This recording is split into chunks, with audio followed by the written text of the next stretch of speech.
Сэтгэлийн минь гэрлийг асаасан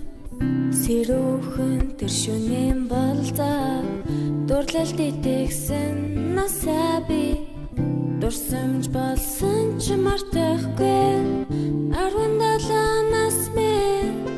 анхны бүхний эхлэл болж амьдралын сайхныг амсхийн төдийд амтлан дурласан